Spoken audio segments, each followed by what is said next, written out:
Bonjour, bonjour, bonjour. J'espère que vous allez bien. Je m'excuse pour hier. Hier, j'ai eu une grosse attaque, mais grâce à Dieu, tout va bien. Tout va bien, tout va bien. Souvent, je force, mais hier, oui, les célibataires restent en place. C'est bien d'avoir des informations quand on est célibataire. Comme ça, on sait comment où frapper après. Hier, franchement, parfois, quand j'ai des attaques, je force quand même. Je viens, je fais des lives. Mais hier, je ne pouvais pas. Il fallait que voilà. Je me repose un peu. Donc, on aura deux lives aujourd'hui, normalement, hein, par la grâce de Dieu. Donc, celui de 13 heures qui va rattraper celui d'hier. Et on aura celui de Bonjour Marianne, bonjour à toutes. Et on aura celui de 20 heures toujours. Donc, où on aura deux lives. Mais en tout cas, il y a un jour où on aura deux lives en la même journée. Hmm, je cherche juste une référence biblique parce que j'avais tout préparé hier et tout préparé. Ok.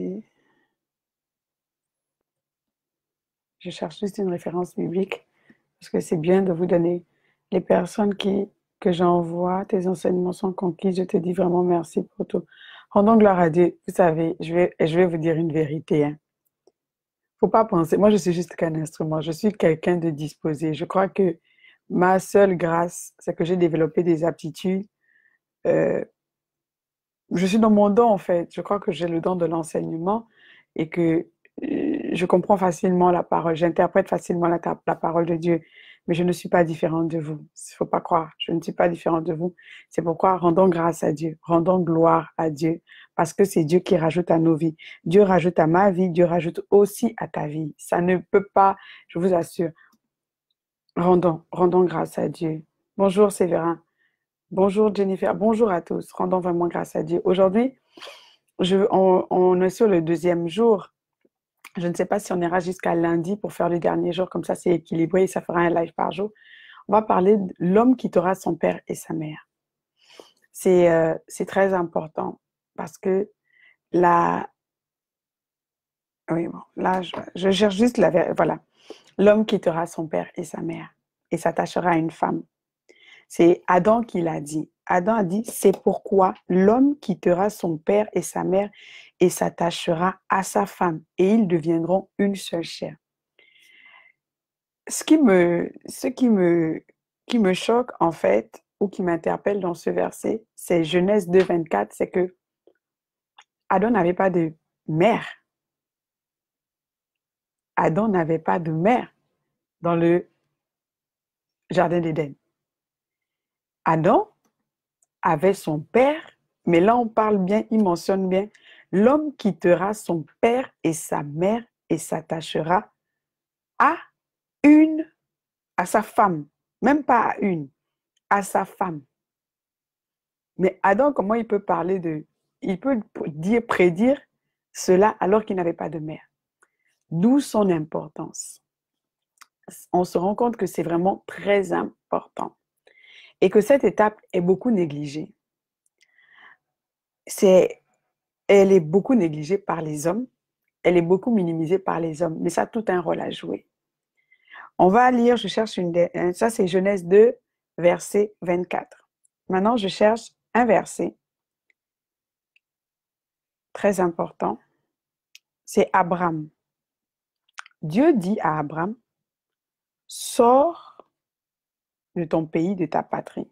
Attends, je veux lire vraiment le message. Ok.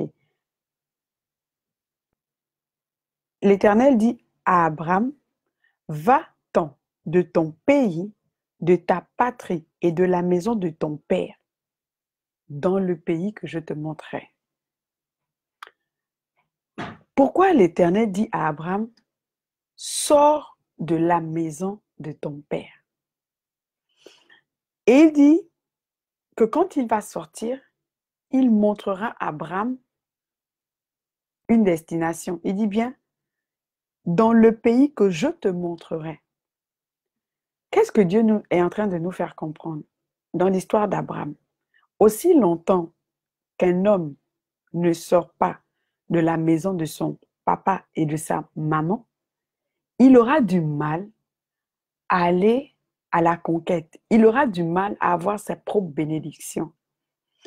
Dans le règne animal, quand le lion, le jeune lion, parce que la Bible dit que la nature ne vous enseigne-t-elle pas? Et si vous voulez comprendre un peu le règne de Dieu, suivez les lions. Écoutez, regardez bien les lions. Et moi, j'aime beaucoup, il fut un temps, j'aime toujours les documentaires animaliers parce que ça nous enseigne tellement de choses. Chez les lions, quand le lionceau a atteint un certain âge, je crois que c'est 6 mois, avant 1 an ou c'est 2 ans, je ne sais plus, le lion, le père, se dresse lui-même contre le fils, le lionceau.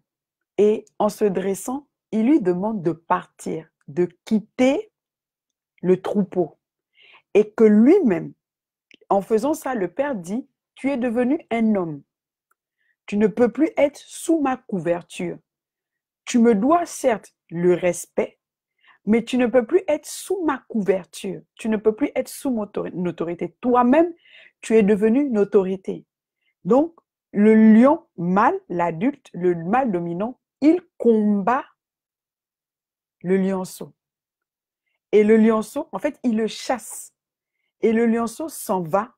Et quand il s'en va, il va lui-même devenir le mâle dominant dans un troupeau. Quand j'ai suivi ça, je me suis dit, Seigneur, bonjour Gisèle, les animaux ne peuvent pas fonctionner comme ça, avec une telle hiérarchie, un tel ordre, parce que la lionne, elle est comme la femme du Proverbe 31. La lionne est comme la femme du Proverbe 31. Bonjour Evelyne. Comme la femme du Proverbe 31. Elle chasse, elle donne à manger. C'est la lionne qui chasse. Le lion se repose. Le lion, il se repose toujours avec les lions. Le lion, quand il se lève, il vient en renfort. C'est la lionne qui nourrit. Suivez vraiment le règne animal, surtout des lions. Et donc, quand il s'en va, lui-même, il va former sa famille, le lionceau. Il va être dominant sur son troupeau. Il va faire des conquêtes. Mais qu'est-ce qui se passe? Quand tu épouses un homme, il a du mal à quitter son père et sa mère. Quand Dieu dit quitte, il dit, c'est pourquoi l'homme quittera son père et sa mère. Le quitter là ne veut pas dire qu'il ne va plus saluer ses parents. Le quitter là ne veut plus dire qu'il ne va pas s'occuper de ses parents. C'est ce quitter que les gens ont mal compris. Quitter là veut simplement dire, tu n'es plus sous l'autorité de ton père. Tes parents, tu dois les honorer. En fait, ils deviennent des conseillers. Si tu veux, tu prends conseil chez ton père, chez ta mère. La Bible dit dans le livre d'Éphésiens que, enfants, obéissez à vos parents selon le Seigneur. Quand tu quittes, on ne peut pas être 2 autorités dans une maison. On dit, on ne peut pas être 2 chefs dans un bateau, 2 capitaines. Et dans les foyers, généralement, c'est le beau papa qui règne à la place du mari. C'est le beau papa. Quand on te dit de quitter, Dieu te dit quitte. Parce que moi, maintenant, je vais te conduire. Je vais te montrer la direction. La Bible nous dit que la deuxième maison est plus grande que la première. Il dit, la gloire de la deuxième maison est plus grande. Vous voyez, David a fait les guerres pour Dieu. David a fait, normalement, le père doit faire des choses et le fils doit prendre le relais. Le fils doit prendre le relais. Il y a des hommes, quand tu les épouses, ils ne vont pas plus loin que leur père. Tu as des hommes, il y a des hommes, quand tu es marié avec lui, la maison de son père crie, le réclame. Ça s'appelle la malédiction. Je ne veux pas rentrer dans la vie personnelle, mais il y a des hommes qui vont boire parce que leurs pères ont bu. Tu as des hommes qui vont maltraiter les femmes parce que leur père a maltraité les femmes. Quand Dieu demande à un homme de quitter, il dit quand tu quittes aussi la malédiction. Tu quittes aussi leur système de pensée. Il y a des maisons, quand ce ne sont pas des maisons bâties en Christ, il vaut mieux quitter. Oui, il vaut mieux quitter. Parce que si tu ne quittes pas, qu'est-ce qui va se passer? Tu vas subir la même malédiction. Ça ira de père en fils, en petit-fils. Parfois, Dieu demande aux hommes de quitter aussi leur culture pour aller embrasser une autre culture dans le pays où il va les conduire. C'est l'histoire de Joseph. Si Joseph n'était pas parti de la maison de son père, on n'allait jamais parler de Joseph en Égypte. Je connais dans mon entourage des pères qui ne sont jamais partis. Quand Dieu les attendait dans un autre pays, mais qui ne sont jamais partis parce qu'ils ont pensé à papa et maman. Et à leur retraite, ça devient un énorme regret. Joben? Pardon, ce sont mes enfants, c'est des vacances. Et à leur retraite, ça devient un énorme regret. Tu as des hommes qui avalent tout leur potentiel. Dieu les attend dans un autre pays, mais qui n'ira jamais. Oh, je pense à papa, je pense à maman, je pense aux frères, je pense à la sœur. Abraham est sorti. Quand Abraham est sorti, Abraham sort avec son neveu. C'est un souci.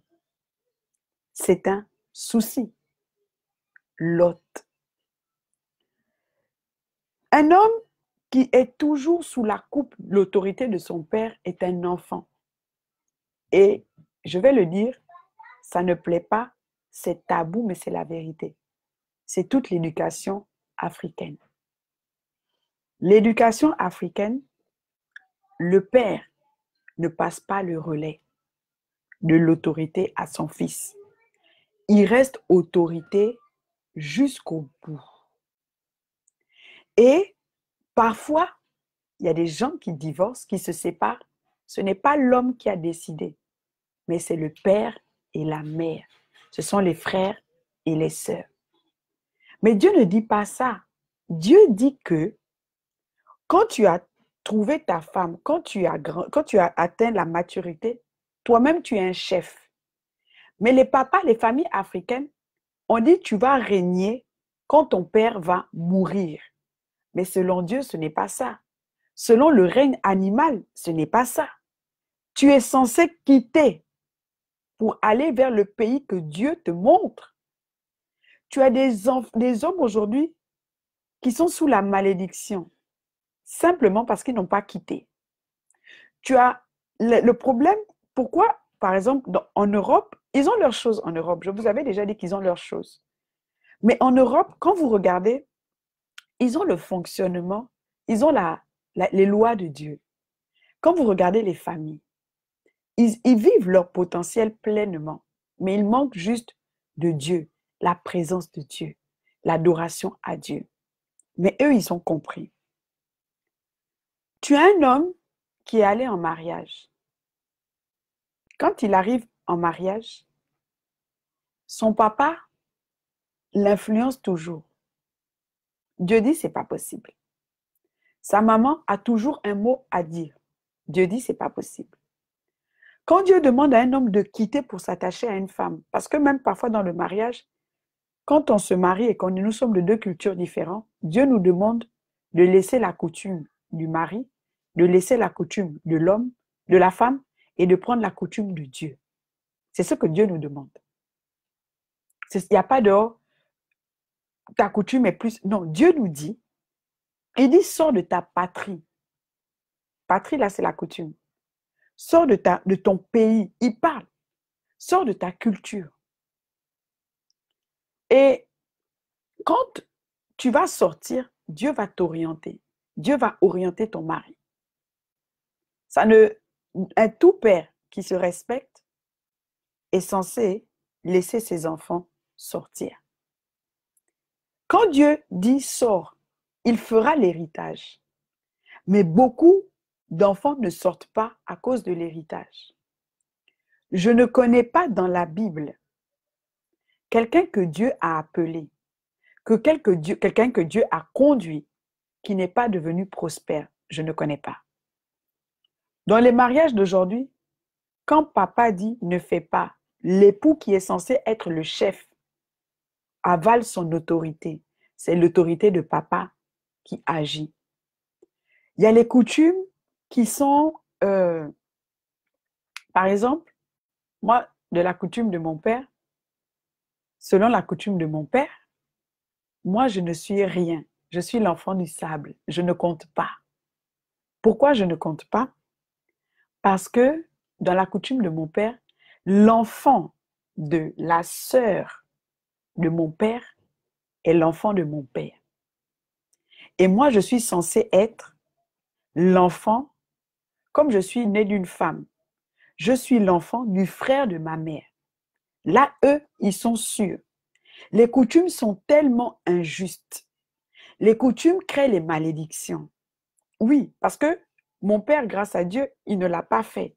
Mais tu as d'autres coutumes où c'est respecté à la lettre et il y a des injustices. Par exemple, quand Dieu dit à un homme de sortir, c'est un nouveau départ.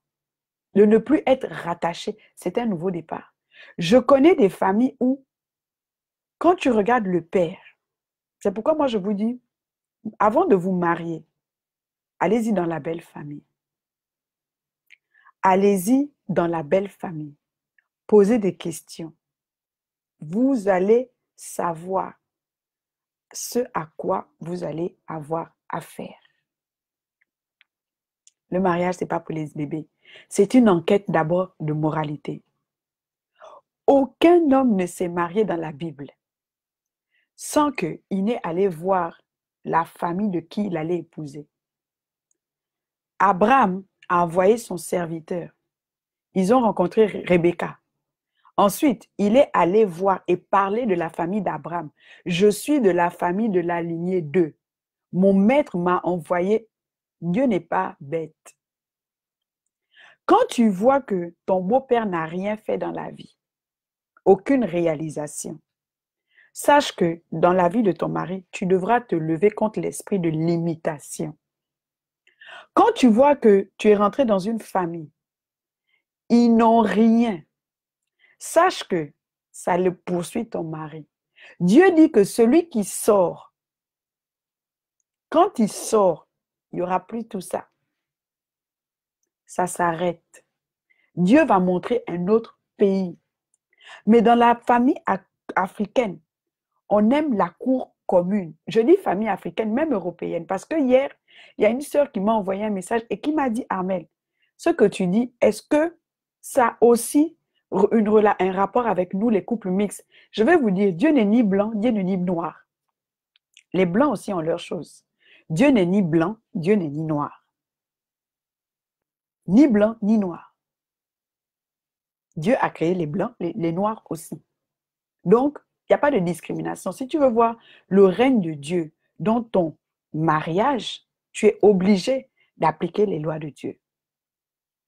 Quand ton mari ne sort pas de la maison de son père, il y a conflit d'héritage. Il y a un conflit d'héritage. C'est dommage. Mon mari a un frère. Il y a des biens.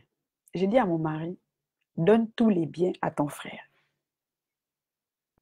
Moi, j'ai dit à mon mari, s'il y a des choses que vous devez partager, moi, ta femme, donne tout à ton frère. Je ne veux pas de problème. Je ne veux pas de conflit. Selon Dieu, laisse passer. Dieu, si tu marches avec lui, je l'ai dit à mon mari, si tu marches avec lui, si tu obéis, ta coupe va déborder sur la terre. Beaucoup d'hommes avalent leur destinée, leur potentiel à cause de l'héritage. Quand Dieu a dit de sortir à Abraham, Abraham a laissé les biens. Quand David est sorti de la maison de son père, David a laissé le troupeau. Et beaucoup d'hommes ne sortent pas. Donc, ils ne se déploient pas comme il le faut parce qu'ils sont attachés à la maison de leur père. Et parfois, les gens s'attachent au bien. Les gens s'attachent au bien. Papa a construit. Non. Même si papa a construit. Et parfois, les parents font du chantage à cause des biens. Non. Les lions, ils laissent le territoire. Il va chercher son territoire, son périmètre. Si, dans les familles, les gens commençaient à renier les héritages, à se enlever, vous allez voir que les choses iront de mieux en mieux. Quand Dieu dit à un homme de sortir, en sortant là, le sortir veut dire change ton système de pensée.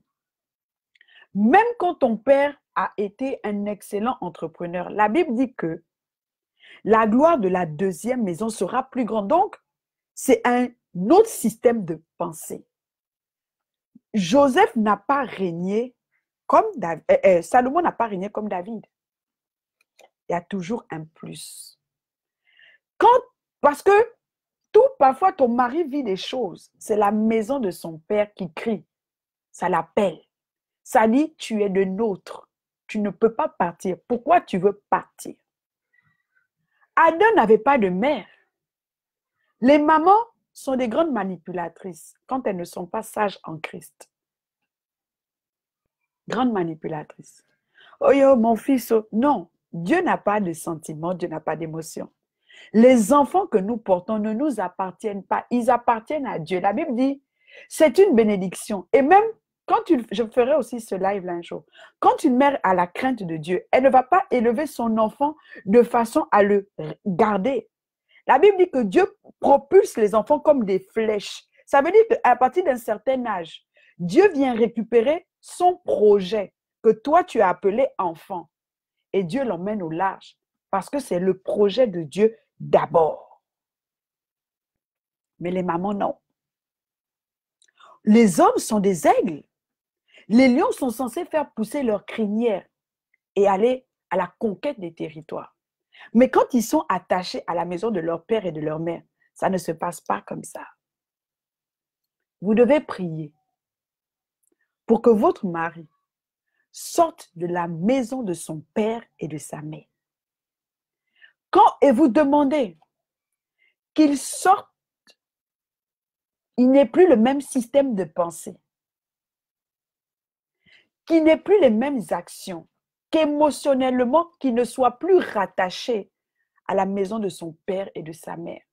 L'amour est un trait de caractère chez Dieu. L'amour n'est pas une émotion ou un sentiment. Chez Dieu, l'amour est un trait de caractère. C'est pas l'amour, c'est dire non. La Bible dit que c'est parce que je vous aime que je vous châtie. Donc, les gens qui supportent par amour, c'est pas de Dieu. C'est pas l'amour de Dieu. C'est quelque chose, mais pas la nature amour de Dieu. Parce que Dieu châtie celui qui l'aime. L'amour reprend. Oui, l'amour reprend. L'amour corrige. L'amour dit non. Vous avez des enfants, des hommes avec des barbes, des hommes avec des familles. Ils ne dirigent pas leur famille. Ils ne sont pas l'autorité. Pourquoi? Parce qu'ils sont toujours sous l'autorité de leur père. Il y a une confrontation. Même la Bible dit que l'homme fort, un doit laisser. Les papas africains ne veulent pas laisser les enfants, les fils régner. D'abord, ils ne préparent même pas les fils au règne, au futur règne. Ils ne préparent pas. Je suis ton père. C'est vrai que tu es mon père, mais quand vous lisez la Bible, à un moment, la mère qui veut être le père ou la mère qui veut rester attachée à son enfant, et à partir d'un certain moment, tu deviens le conseiller de ton enfant. Ton enfant va accepter ton conseil sur l'exemple que tu auras été dans sa vie. On n'est pas parent de son enfant toute la vie. Non. Non.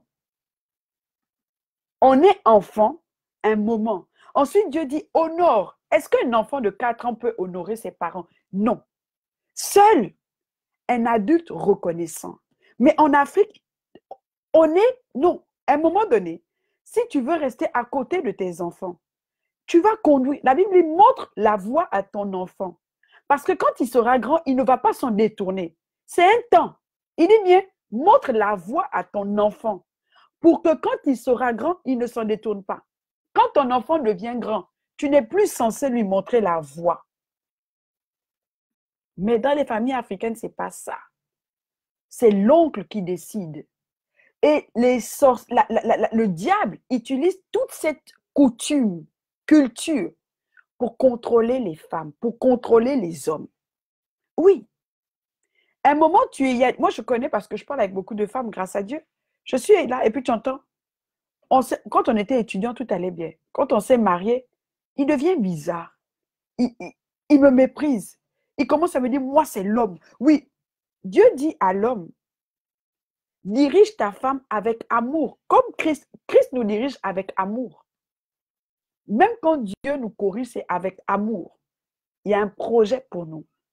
Il y a une forme pour nous derrière.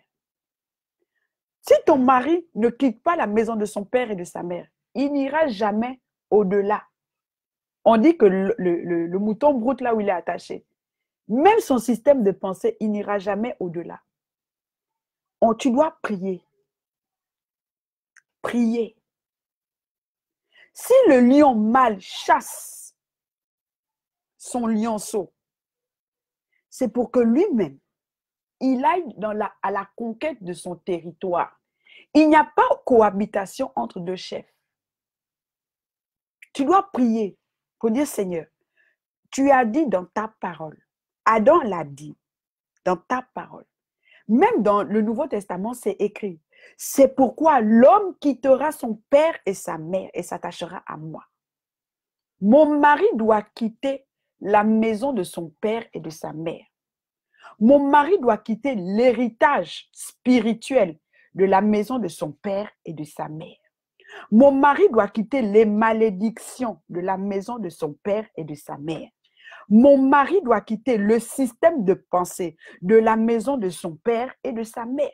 Parce que nous savons que plus de 75% des familles ne sont pas ancrées sur 4 générations. Par exemple, dans ma famille, dans ma lignée, dans mes enfants, dans mes entrailles, ça commence par moi. Et je suis sûre que par la grâce de Dieu, sur 4 générations, le système de pensée que mon mari et moi, nous essayons d'instaurer, c'est le royaume des cieux. Donc, naturellement, je laisserai aller mes enfants, comme le dit la parole. Naturellement. Mon mari doit quitter l'héritage émotionnel de la famille de son père, de la maison de son père et de sa mère. Beaucoup d'hommes ne communiquent pas parce que leur père ne communiquait pas avec leur femme. Beaucoup d'hommes. Beaucoup d'hommes ne donnent pas la parole à leur femme parce que dans la maison de leur père, leur mère n'avait rien à dire. Aussi longtemps même que il a étudié, il est même allé dans les études plus que son père. La maison la crie toujours. Vous savez que c'est celui qui va toujours l'appeler pour le ramener. On fréquente les beaux-parents, mais on n'est plus sous leur autorité. Et ça, c'est le travail de la femme. Parce que dedans, il y a des gens qui viendront me dire que, ah, mais toi, tu veux dire quoi? C'est l'amour, c'est un trait de caractère. Ce n'est pas un sentiment, ce n'est pas une émotion. C'est l'amour décide. L'amour dit non. Un homme aura du mal à dire non à sa mère pour sa femme, mais selon Dieu, il a le droit de dire non à sa mère pour sa femme. Isaac est allé coucher Rebecca dans la tente de Sarah.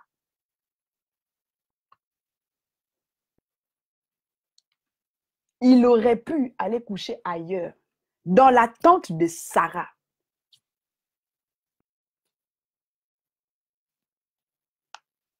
Pourquoi? La femme est la matrice. La femme a la capacité de transformer un homme. Si un homme rencontre une femme qui saisit son projet, la vision de Dieu, quand elle prend ça, elle met dans ses entrailles, ça se matérialise. Michelle et Barack Obama. Ça se matérialise. Un pasteur ne s'élève que parce que sa femme a embrassé la vision, elle l'a mise dans ses entrailles et chaque jour, elle enfante. C'est pourquoi vous voyez beaucoup de pasteurs qui ont atteint une stature avec Dieu honorent leurs femmes parce qu'ils savent le travail qu'elles arrachent pour que lui, il soit là. Isaac a pris Rebecca. Il est allé la coucher dans la tente de sa mère, juste pour nous démontrer qu'à partir d'aujourd'hui, ce n'est plus ma mère qui enfante pour moi, c'est ma femme qui pousse pour moi. Et ça s'est fait sur le lit. La tente, c'est là où elle dormait. Aujourd'hui, tu as des mères, tu as des pères qui dirigent les foyers des hommes de 60 ans. Tu as des courants de pensée qui sont... Moi, mon père, à des moments, quand il parlait, il disait, chez moi, dans ma famille, dans ma coutume, c'est un système de pensée injuste qui dirige. Les gens n'ont pas besoin d'eux. C'est pourquoi Dieu dit que quand l'enfant est petit, montre-lui la voie qu'il doit suivre. Le diable n'est pas bête. Le diable n'a rien inventé. Qu'est-ce qu'il fait? Les familles aussi, quand les enfants sont petits, on commence à dire, quand tu seras marié, ta femme comme si, ça. C'est la voie qu'ils sont en train de suivre. Mais quand les familles ne sont pas en Christ, c'est la voie du diable. Ce sont les courants de pensée. Alors tu dois dire que mon mari sort du système de pensée de la maison de son père et de la maison de sa mère. Au nom de Jésus. Il y a des familles, quand vous rentrez, le jeune gars, il a tout son potentiel, mais il boit l'alcool. Tu poses la question, mais pourquoi tu bois comme ça? Moi, ce que je fais, c'est Dieu m'a appelé à faire ça. Donc, j'ai un œil plus avisé. Je sais de quoi je parle. Dieu m'a donné ça. C'est quelque chose qu'il m'a donné. Elle me dit, son mari boit tous les jours. Je dis, OK. Qui boit dans ta belle famille? Elle me dit, mais pourquoi? Je dis, non. Va chercher à savoir qui boit dans ta belle famille. Quand elle va dans la belle famille, elle me dit, mon beau-père boit.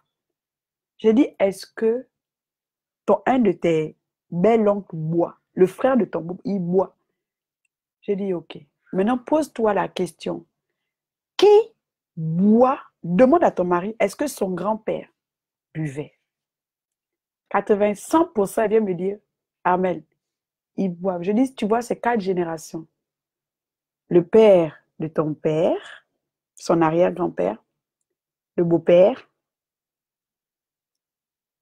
en tout cas, c'est l'arrière-grand-père, le père, le beau-père et ton mari. C'est une malédiction. Ton mari boit parce que dans la maison de son père, là-bas, il y a quelque chose qui dit, ici, tous les hommes doivent boire. C'est la maison de son père qui crie. Vous avez des hommes qui, vous vous en prenez à eux. Ça ne sert à rien. Mène une enquête. Même dans la Bible, on menait les enquêtes.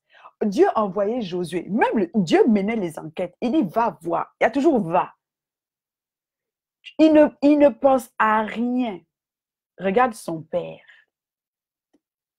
Regarde son père. Son père a fait quelle guerre? Un lion qui a su travailler.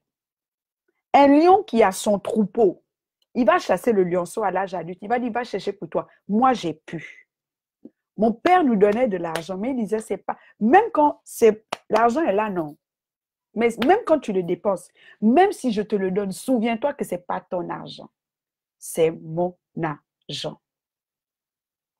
Mon père nous disait ça. Il dit que même si tu dépenses, mais c'est mon argent. Quand tu vas travailler, ce sera ton argent. Donc, même quand tu vas dépenser, pense, parce que c'est mon argent. Pourquoi? Il sait que c'est lui qui transpire. Il n'oublie pas de me le mentionner. Tu te débats avec ton mari. Regarde un peu où son papa l'a laissé. Quel est le relais qu'il doit prendre?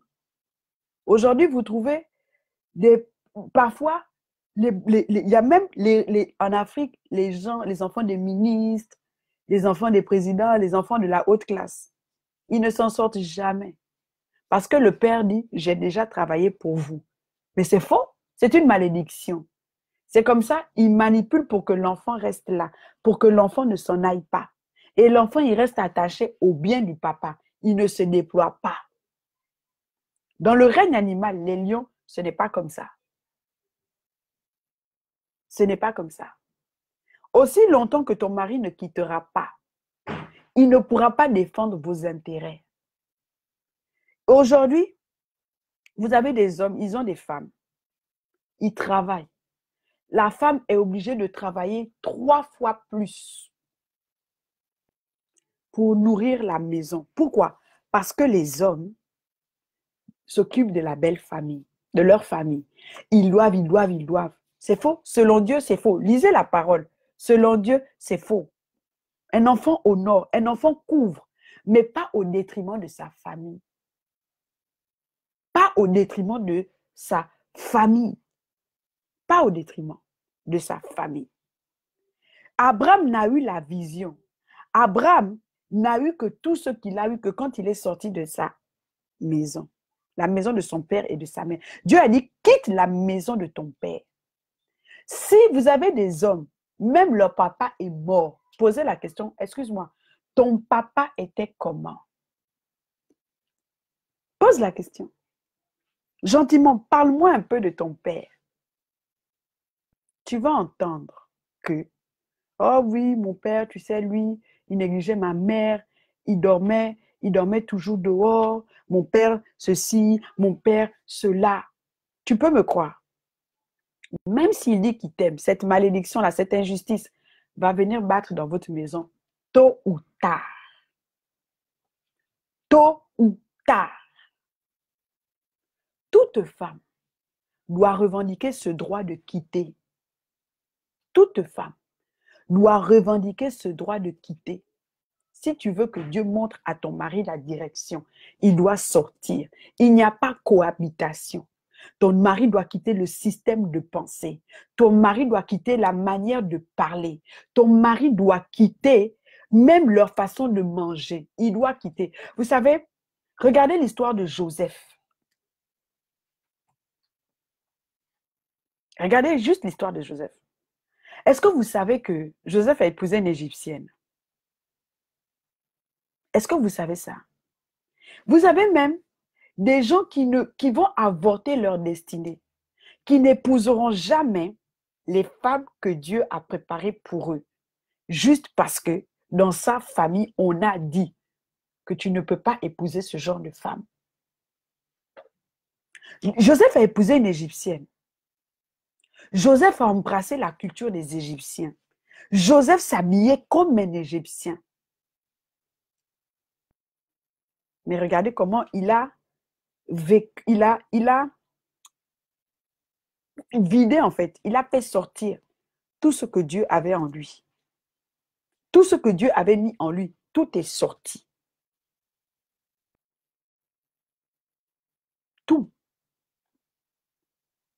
Dans les familles, ils n'iront nulle part.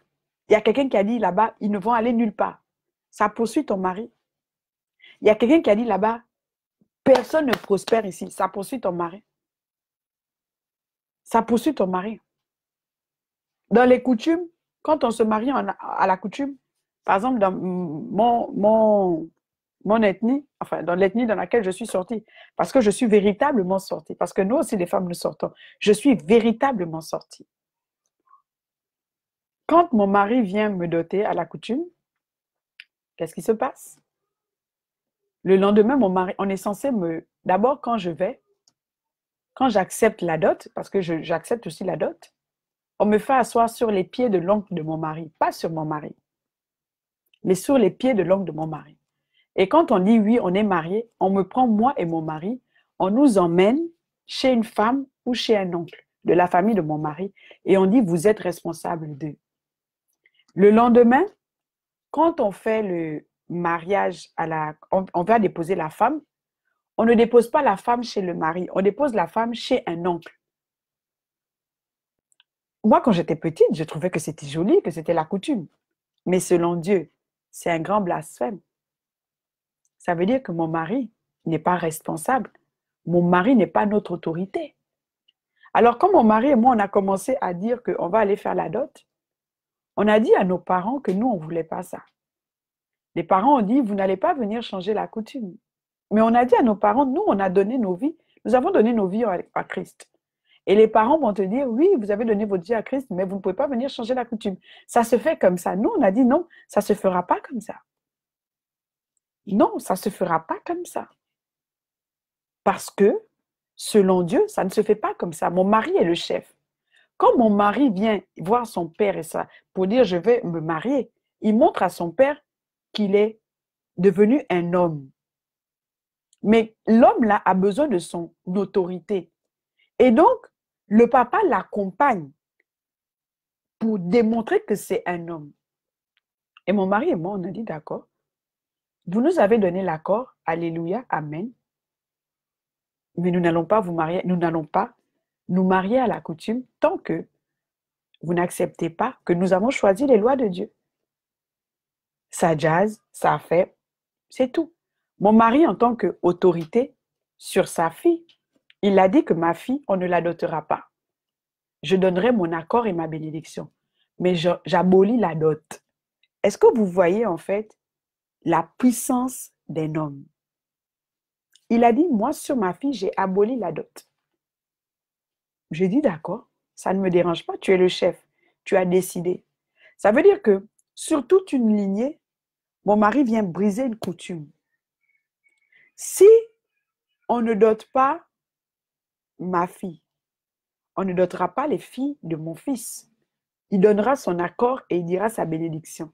Il laissera aller. C'est ça la puissance d'un homme. Et Dieu attend les hommes pour ça. Le diable va beaucoup détourner les hommes parce qu'il sait que les décrets des hommes comptent. Il sait que quand un homme a le pouvoir et la capacité de changer les lois, de dire dans ma famille, ça n'existe pas. Mon mari a dit, dans ma maison, nous ne mangeons pas le porc. Il m'avait dit, Amen, je ne veux plus qu'on mange le porc. Moi, j'ai toujours été élevée au jambon, au saucisson, depuis que je suis petite. Donc, de temps en temps, je trichais. Un jour, je suis allée dormir. Et un homme est venu me dire, Amen, si tu veux, un homme d'un certain âge, si tu veux vivre longtemps, arrête de manger le porc. 2 ans plus tard, ça fait 2 ans plus tard, je me suis assise. J'ai dit, Dieu, c'est quoi ce truc? Mais c'était passé par la bouche de mon mari. Et c'est pourquoi le diable détourne. La Bible nous dit que la femme du Proverbe 31, qu'est-ce qui se passe? Pendant qu'elle s'occupe, pendant qu'elle prospère, parce que cette femme prospère, elle prospère. Pendant que, est-ce que ça veut dire que ne pas se faire doter n'est pas un péché? Non. La dot, c'est l'accord de 2 familles qui acceptent que leur enfant aille en mariage. La dot, ce n'est pas le folklore que vous voyez autour. C'est pas ça. La dot, c'est l'accord. Maintenant, chaque famille a mis ses barrières. Ils ont demandé des présents. Mais nous savons comment nous allons déposer leurs présents sans pour autant faire leur cérémonial, qui n'a pas d'intérêt. Du moment que ça bafoue l'autorité de mon mari, ce n'est pas possible pour nous parce que la Bible dit que mon mari est le chef. Donc, à partir du moment où les familles acceptent la chefferie de mon mari, tout ira bien. Mais si les 2 familles n'acceptent pas la chefferie de mon mari, ce n'est pas possible. Nous marchons selon les lois de Dieu, pas les lois humaines. Et donc, la dot, je vous explique, ce n'est pas le sujet du jour, j'ai déjà expliqué ça. Le mariage a 3 dimensions. La dimension de la famille, la dimension du pays et la dimension du royaume. Le mariage a ces 3 dimensions. Quand tu as l'accord des 2 familles, c'est la dot. Par exemple, chez nous, mon papa, on ne dote pas ses filles. Il vous donne l'accord et c'est tout. Mon papa, il n'y a pas d'échange de biens et d'argent. Il a dit, mon papa a dit, mes filles sont inestimables. Je ne suis pas dans la quantification.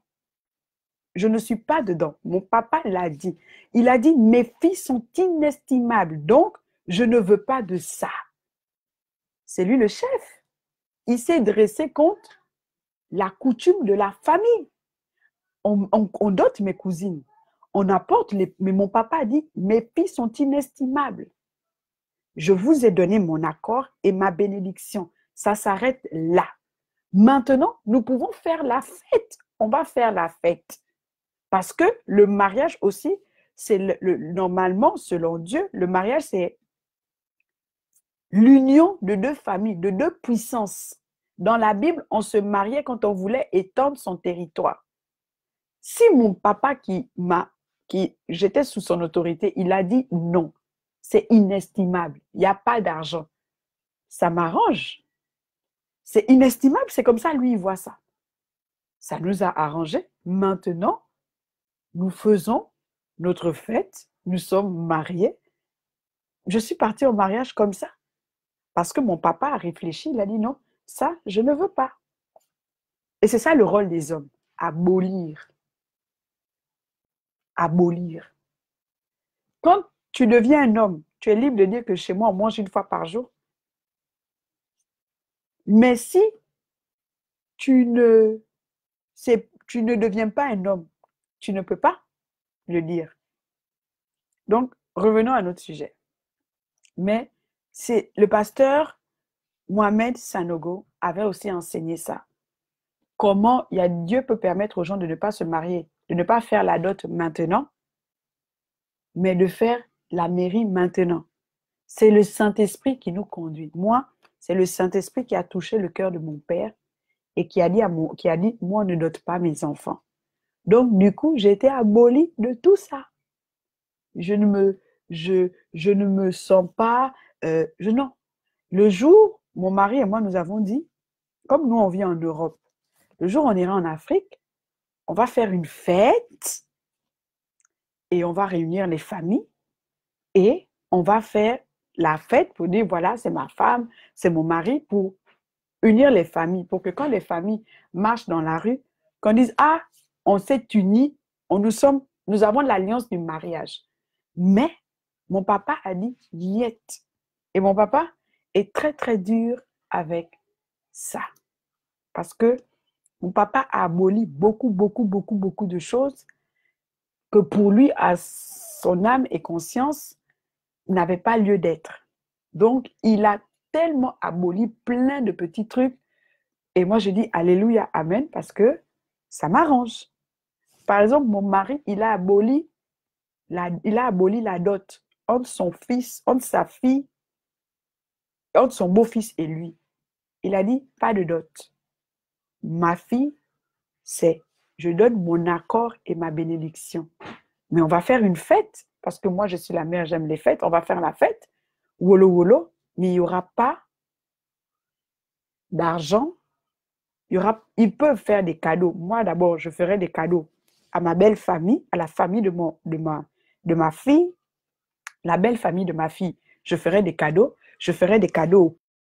Parce que nous avons décidé, par exemple, quand les enfants vont se marier, on finance le mariage, on offre une maison, on donne un capital et on donne la voiture. Donc, quand je vais faire ça, la belle famille va se dire que, ah, c'est pas n'importe qui, hein, c'est l'enfant d'une femme, d'une famille réfléchie. Ne jouons pas avec elle. Faut pas montrer que, quand ton enfant va en mariage, faut pas montrer que c'est une crevarde, que genre, si elle se marie, tu vois, faut pas montrer ça. Faut montrer que cet enfant qui sort là, c'est notre enfant, elle sort, mais c'était pas une crevarde. Donc, vous avez tout intérêt à bien la garder. Vous avez tout intérêt à prendre soin d'elle.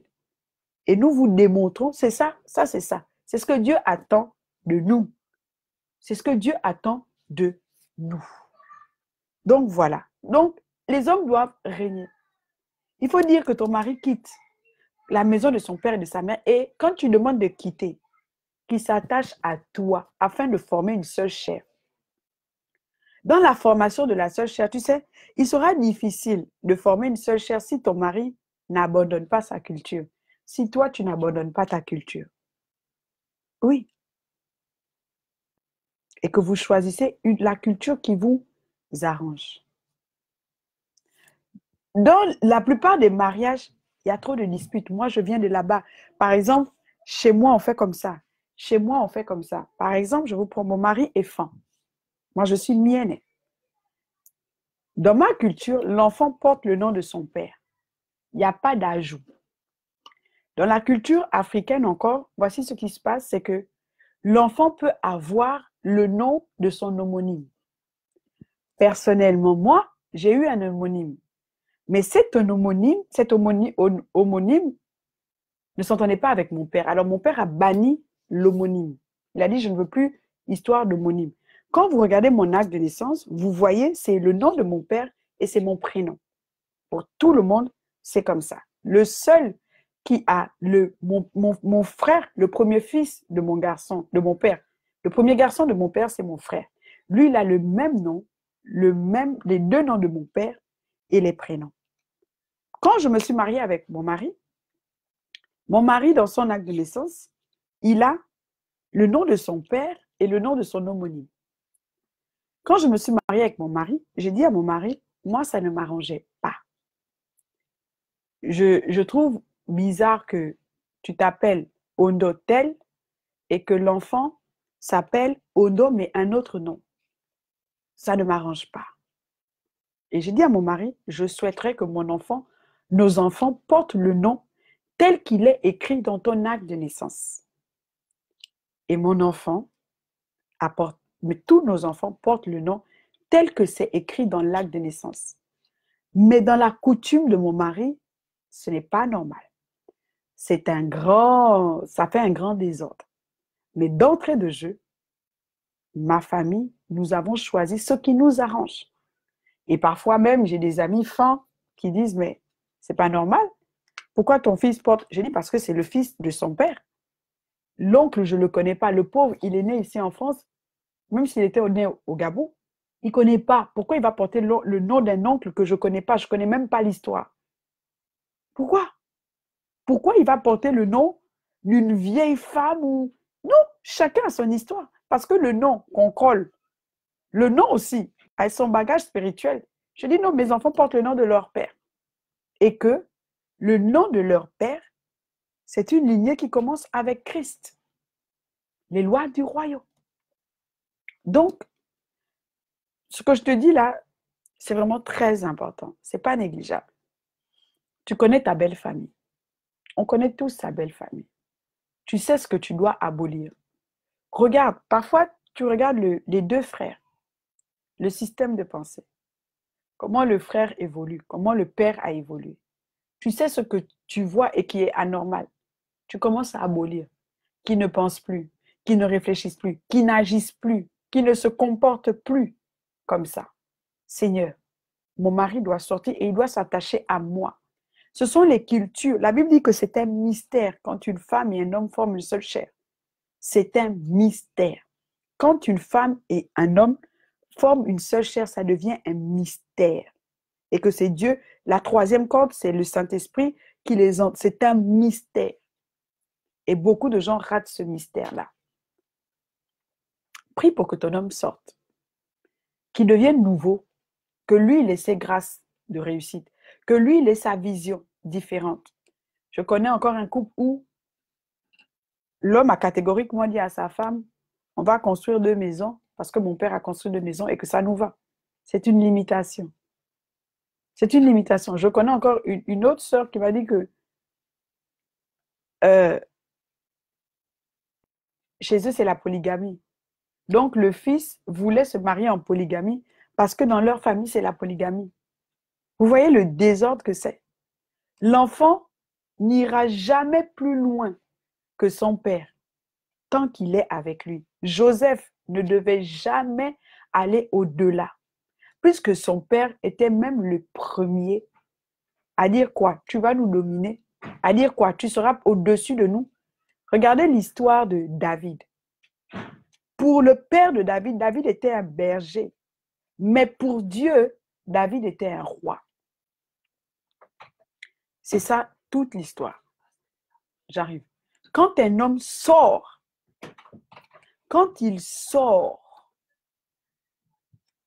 il vit le potentiel, il vit la vie de Dieu. Vous avez des histoires où tu vois la belle-mère, elle peut débarquer chez toi et elle veut venir bousculer ton règne. La belle-mère dit, mon enfant, non, c'est ton fils, mais c'est devenu un responsable.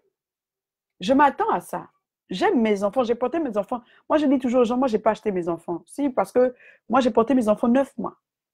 Mais quand je vais rentrer dans la maison de ma belle-fille, je devrais reconnaître son autorité. Je devrais reconnaître sa place. Et je devrais lui demander, est-ce que je peux faire telle chose? Je devrais apprendre, je devrais accepter son nom. Que non, maman, là, on ne peut pas. Ah, ok, ma fille, j'ai compris. Je devrais, c'est ça en fait. C'est ça. Il y a des belles-mères qui commettent des abus.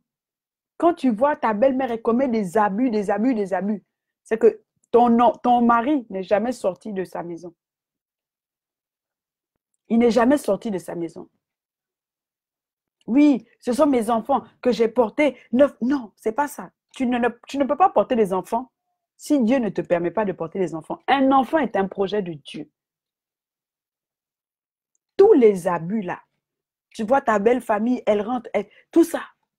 Pourquoi Dieu a dit, tant que ton mari va marcher, même Lot, demain on va faire même Lot, tant que ton mari va marcher avec quelqu'un, il ne verra jamais textuellement le plan de Dieu. Vous pensez que Dieu, quand il fait sortir les gens, il sait que parfois même une façon de s'alimenter peut retarder le potentiel d'un homme. Dieu le sait. Une façon de manger peut retarder le potentiel d'un homme. La sauce. Vous connaissez l'histoire du droit de Ness, non? À cause de la sauce, c'est entre Ésaü et je ne sais plus qui, le père, à cause du goût du chevreuil, la sauce, il est allé donner la bénédiction à un autre enfant qui est en vérité défini pour lui une malédiction à cause de la nourriture. Je parlerai des addictions des hommes. Juste la sauce. C'est très dangereux. Juste la nourriture. La mère a dit, va préparer le chevreuil. Ton papa aime ça. Quand le papa a mangé le chevreuil. Attendez, excuse-moi. Excusez-moi, c'est urgent. Allô? Oui, on est juste en bas, mais le code ne passe pas. 89 47. C'est pas ce que tu écris. Bon, prends. 84 49. Prends 89 49. Vous vous imaginez, juste la sauce. Il a mangé la nourriture et il a tout confondu. Le droit de naissance. Allô? Allô? La nourriture. Il a confondu le droit de naissance. La nourriture. Jacob, il a la sauce, le goût de la nourriture. Tu t'imagines? Juste ça. Mon papa était un grand entrepreneur. Mon papa au niveau, je n'ai rien à lui dire. C'est un bon modèle, un bon mentor et un bon exemple. Mais plus mon papa s'est levé, plus il y a des repas que mon papa refusait de manger. Plus mon papa s'élevait, plus il y a des repas que mon papa refusait de manger net. Et parfois, c'est à cause de certains mets-là que certaines personnes ne vivent pas de leur plein potentiel. Et c'est pourquoi vous devez faire attention. Adam n'avait pas de mère dans le jardin d'Éden, mais il avait déjà prophétisé. Il avait annoncé, vaut mieux que l'homme quitte son père et sa mère et qu'il s'attache à une seule chair. Quand tu penses, quand ton mari va quitter, parce que je vais vous expliquer un jour que la femme est véritablement quittée. La femme quitte. quand une femme aime un homme, mais on commence même à dire dans ta famille, depuis que tu es marié, c'est bizarre. Dieu n'a pas, quand il n'a pas demandé à la femme beaucoup de choses à part le respect. Le respect. Parce qu'il sait, honore le respect. Sois soumise à ton mari. Mais il sait que quand une femme est engagée, elle est engagée. Et quand vous formez une seule chair, quand vous pensez la même chose, quand vous allez dans la même direction, Dieu sait que c'est votre force. Et le but de l'ennemi, c'est qui a compris l'histoire de la sauce? Oh, tu n'as pas compris que un père, en fait, un père a détourné la bénédiction qu'il devait donner à un enfant pour un autre parce qu'il aimait un certain repas. Et la maman, en fait, a dit au petit, je crois à Jacob, il a dit, va préparer, va cuisiner et envoie ça. Mais parce que le papa, la maman savait que c'était toujours l'aîné qui allait à la chasse, Ésaü, qui le cuisinait et qui le papa mangeait. Et donc, à cause du goût du chevreuil, le papa s'est dit que c'était l'aîné qui devait bénir. Et c'est comme ça, le petit frère et la maman se sont joués pour arracher la bénédiction du grand frère.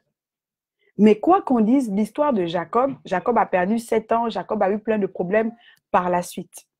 C'est juste parce que le papa était culturellement attaché à un mets, à une recette, à une sauce. Et les hommes aussi, je parlerai des addictions, de certains repas, de certaines choses en fait, qui alourdissent les esprits des hommes et qui empêchent aux hommes de devenir ce que Dieu les appelle en fait. C'est important, ce n'est pas la nourriture de n'importe qui qu'on mange, effectivement. Du coup, parfois, il y a des gens qui sont... C'est vraiment profond ce que je vous dis parce que c'est quelque chose que je suis en train d'étudier. Par exemple, beaucoup d'Africains sont en France. Beaucoup d'Africains sortent même des pays, en fait. Mais ils sont Africains en France. Dieu ne dit pas... C'est vrai, c'est ton identité, tu es Africain. Mais ils sont en Afrique, en France. Vous savez, quand vous mangez comme, comme vous mangez, en fait, comme les autres, quand vous commencez à penser comme les autres, vous allez manger les fruits du pays. Joseph a mangé... Ah oui, oui, je sais qu'ils vont crier au scandale, mais moi, c'est plus c'est plus la Bible qui m'intéresse. Vous savez, c'est plus ce que Dieu dit qui m'intéresse. C'est plus ce que Dieu dit, en fait, qui m'intéresse. Par exemple, quand vous allez tout le temps acheter à Château-Rouge de la nourriture, tout le temps, tout le temps, tout le temps, tout le temps, vous êtes en Afrique. Vous êtes en France, mais en Afrique. Vous avez créé votre Afrique en France. Et vous n'allez jamais, en fait, comprendre les besoins du pays, la France. Vous n'allez jamais comprendre, mais en fait, qu'est-ce que je peux créer? Qu'est-ce que je peux apporter de plus? Parce que vous avez créé votre Afrique ici, donc vous vous êtes exclu vous-même. Quand, par exemple, tous les jours, où vous essayez de temps en temps à aller là où les gens du pays vont, chaque jour vous allez. Chaque jour vous allez. J'ai fait cette expérience. Chaque jour vous allez, chaque jour vous allez. Et puis vous demandez au Saint-Esprit, Saint-Esprit, parle-moi. Quels sont leurs besoins? Un jour, vous allez commencer à comprendre que, bon, par exemple, ici en France, ils n'ont pas de sac à pain. Un jour, ils n'ont pas de sac à pain. Pourquoi? Comment j'ai su ça? Parce que tous les matins, je me suis dit, je vais faire comme eux, je vais aller acheter ma baguette.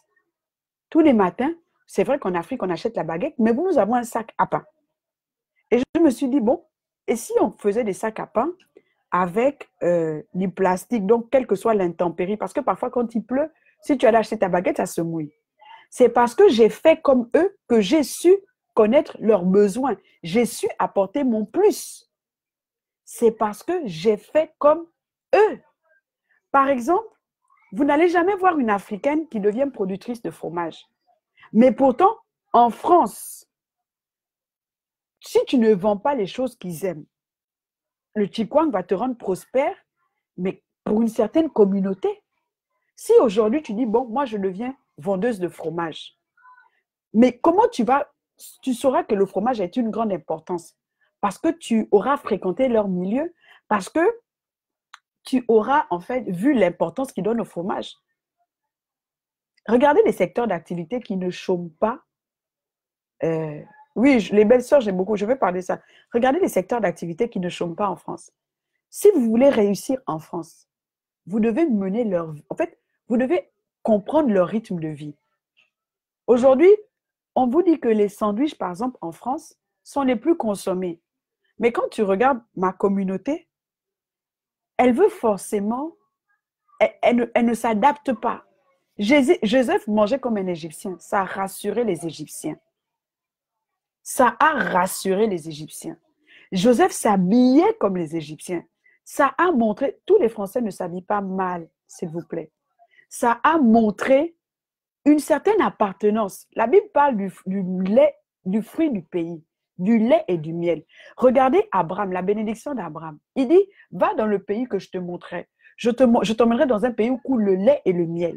Tu mangerais le fruit. C'est une bénédiction. Mais c'est la culture, c'est les habitudes qui nous éloignent de cette bénédiction. Si moi je vis en France, par exemple, je vis à Paris, on m'a crié dessus que pourquoi je vis à Paris, j'ai dit je vis à Paris. Mais quand je suis à Paris, je connais les besoins des Parisiens parce que je les ai côtoyés. Je connais les besoins des Parisiens. Non, les Français, oui, sauf au niveau de la longueur de la jupe, mais ne débattent. Je connais les besoins des Parisiens. Je fonctionne comme une Parisienne. Je connais leurs besoins. Je sais pourquoi à Paris, ils ont besoin de nounous. Je sais pourquoi à Paris, il y a des activités qui prospèrent, qui ne prospèrent pas. Je connais leurs besoins. Et mon projet d'entreprise, en fait, en dehors de ça, va vraiment répondre aux besoins des Parisiens. Parce que je les ai côtoyés. Parce que nous les côtoyons. À chaque fois que je marche ici, dans la ville ou dans Paris, je pose la question. Je suis connue, donc je demande, ah, mais tu fais combien de chiffre d'affaires? Il me dit ça. Je dis, ah bon? Mais comment? Tu vois? C'est ça, en fait. Quand tu es trop dans une culture, quand tu es enfermé dans une culture, tu ne sauras pas les besoins de l'autre culture. Joseph a rassuré. Joseph n'était pas un étranger en Égypte. Joseph était je vais vous dire même, un Égyptien en Égypte. À partir du moment où vous allez aimer le pays où vous êtes, à partir du moment où vous allez vous habiller comme eux, à partir du moment où vous allez manger, en fait, avoir leurs habitudes, écoutez bien, vous allez manger le fruit du pays. Euh, les Français n'ont pas besoin de Chikwang. Ça, c'est... Ah, je ne sais pas comment je peux vous dire ça. Et généralement, quand tu es quand tu es ici en France, tu te rends compte que les Africains ne veulent avoir des services que pour les Africains. On dit que les Juifs, je suis désolée, le Juif vend à l'Africain et au Blanc. Le produit du Juif est neutre. Le service du Juif est neutre. Le produit du Juif est neutre. Le service du Juif est neutre. Il n'a pas pris parti. Quand on veut prospérer, on doit avoir un produit neutre. Neutre. Neutre. Tu comprends? C'est neutre. Ce n'est pas mélangé, c'est neutre. Et il faut s'adapter. Par exemple, quand je vais souvent à Château-Rouge, à Strasbourg-Saint-Denis, en fait, j'arrive, j'arrive. En fait, c'est donc que je vais citer ton nom. En fait, c'est une dame que j'ai rencontrée, c'est une parenthèse, c'est une dame que j'ai rencontrée, qui est rentrée dans ma vie au travers de mes lives. Et depuis, ça fait 2 ans, on est devenus amis, on est ensemble. Et aujourd'hui, elle est en France. Et aujourd'hui, elle vient pour la première fois d'arriver dans ma maison. Et elle me voit en train de faire des lives. Donc, ça me fait rire parce que moi, je l'ai connue comme en faisant mes lives là. Et donc, si vous n'aimez pas le pays où vous êtes, vous ne vivez pas comme eux, vous ne vous adaptez pas, vous n'allez jamais manger les fruits du pays. Jamais. Quand je vais à Strasbourg-Saint-Denis, quand je vais à Château-Rouge et quand j'irai à Matonguet en Belgique et quand j'irai un peu partout, et à chaque fois que je vais là-bas, j'ai très mal au cœur. Et je dis, waouh, autant de potentiel, c'est Astrid Barbara, autant de potentiel avorté en fait. Parce que simplement, on se met à part. Donc, je vais m'arrêter ici. Que Dieu vous bénisse. Je ne vous dis pas à ce soir, mais je vous dis à demain. Comme voilà, on s'est connus sur les réseaux sociaux et aujourd'hui, on a tissé une relation au-delà des réseaux. Et donc, pour la première fois, elle est venue chez moi. Je l'ai vue. Ça fait 2 fois que je la vois. Là, j'ai vu ses enfants. Et voilà, je veux rendre grâce à Dieu. Donc, on prie pour que nos maris sortent de la maison de nos pères, du système de pensée, je vous ai dit, du système de pensée, du système émotionnel, la colère. Parfois, la colère est héritée. C'est simplement un héritage. Son père était colérique, et bien, ça devient un héritage pour lui. Et lui, il pense que c'est comme ça. Et donc, même économique, demandez à que votre mari sorte du système de pensée économique de la maison de son père et de sa mère. Demandez cela. Et donc, demain, on va parler des addictions et des relations. Il y aura la belle-sœur dedans, ne t'inquiète pas. On va parler des addictions et des relations. Ce qui tue l'homme. Et comment il faut prier. Si ton mari a beaucoup d'amis, il faut que tu pries. Parce que la Bible dit que celui qui a beaucoup d'amis, il les a pour son malheur. Et moi, j'ai beaucoup investi dans ce verset parce que quand j'ai rencontré mon mari, il avait beaucoup d'amis. Et je savais que Dieu ne pouvait pas conduire un homme avec autant d'amis autour de lui.